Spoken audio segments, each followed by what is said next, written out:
How did an Anglo-Saxon warrior king end up with 4 heads and become a superstar in Germany? Let's break it down. There was a guy called Oswald. He was born at the start of the 7th century and he was king of Northumbria. Importantly, he was also a convert to Christianity. In 634, he won a big battle against a pagan ruler called Cadwalla at the Battle of Æthelflæd. But then a few years later, he was beaten in another battle by another pagan ruler, and Oswald's body was dismembered on the battlefield.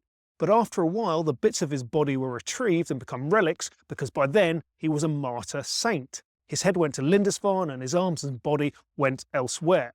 Then a century or so later, the Vikings turned up, so the monks hot-footed it from Lindisfarne and took the head with them. His body ended up here in Gloucester at St Oswald's Priory in the early 10th century, in part because Æthelflæd, the Lady of the Mercians, was taking the fight back to the Vikings, and this was one of her power bases. But then things get weird because Æthelflæd's niece, Edith, marries the great Saxon ruler Otto I, and so the Germans start to get interested in Oswald. It's complicated, but the upshot is that Oswald became a super popular saint there in the Middle Ages, and because everybody wanted a piece of him, literally, there are at one point 4 places claiming to have his head. So that is the story of Oswald, the many-headed German superstar.